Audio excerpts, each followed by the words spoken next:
শরীয়তপুরে ঐতিহ্যকে ধরে রেখে প্রতি বছরের মতো এবছরও 200 বছরের পুরনো ঐতিহ্যবাহী মাছ ধরা উৎসবে মেতেছেন শতাধিক জেলে।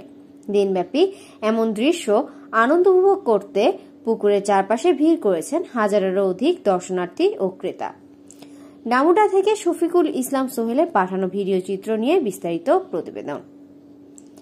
শনিবার 20 এপ্রিল সকাল 8টা থেকে দিনব্যাপী শরীয়তপুরের ডামুডা উপজেলার কনেশ্বর ইউনিয়নের সুতলকাঠি গ্রামের ফোরকার পাড়ের ঐতিহ্যবাহী পুকুরটিতে মাছ ধরা শুরু করেছেন জেলেরা। উৎসব করে মাছ ধরার এই আয়োজন চলে সন্ধ্যা পর্যন্ত। স্থানীয় বয়োজ্যেষ্ঠ ও মাছ ধরার আয়োজক কমিটি সূত্রে জানা যায়, সুতলকাঠি গ্রামের ফোরকার পাড় নামক স্থানে ঐতিহ্যবাহী পুরনো একটি বিশাল পুকুর রয়েছে। শুরু থেকেই পুকুরটির মাছ উৎসব করে ধরা হয়, কিন্তু কে বা কারা প্রথমে এমন আয়োজন করে মাছ ধরা শুরুটা করেছিলেন তা কেউই সঠিকভাবে বলতে না পারলেও স্থানীয় বয়োজ্যেষ্ঠদের ভাষ্যমতে কমপক্ষে 200 বছরের অধিক সময় ধরে এভাবেই এই পুকুরটির মাছ ধরা হয়। প্রতি বছরের মতো এবছরও শনিবার দিনটিকে মাছ ধরার জন্য নির্ধারণ করে পুকুরের 32 জন মালিক ও মাছ ধরা আয়োজক কমিটি।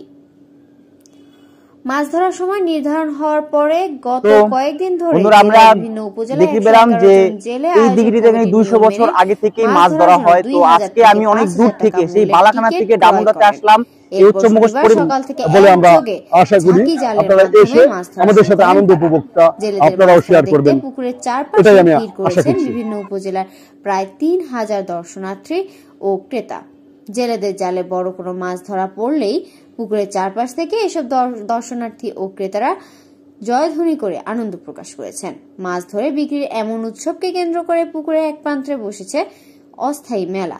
প্রতি বছর দলবদ্ধ হয়ে মাছ শিকারের বিভিন্ন উপকরণ নিয়ে পুকুর পাড়ে জড়ো হওয়ার পর একযোগে ছন্দের তালে তালে পানিতে নেমে মাছ ধরা যেন বাঙালির ঐতিহ্যের জয়গান। আমি 8টার পরে মাছ ধরতে নামি জাল খেল দিয়ে বড় মাছটা পাইছি। মাছটা পাওয়ার পর খুব আনন্দ লাগলো, আমার কাছে খুব খুশি হয়েছি মাছটা পাইয়া। যেভাবে একটি আনন্দমুখর পরিবেশে প্রতি বছরের ন্যায় এই বছরও সেই হাজার হাজার জনতায় এসে আজকের এই মাছ ধরা উপভোগ করছেন, দেখছেন, এবং এই আশপাশের মানুষ এটাকে একটি বড় আনন্দ হিসাবে তারা এটা গ্রহণ করেছেন। যারা মাছ ধরতেছে তারা প্রত্যেকেই খুবই হ্যাপি। মাছ পাওয়ার পরে প্রত্যেকেই খুব আনন্দ প্রকাশ করছে। আসলে আমাদের নিজেদের কাছেও মাছ ধরা দেখে খুবই ভালো লাগতেছে।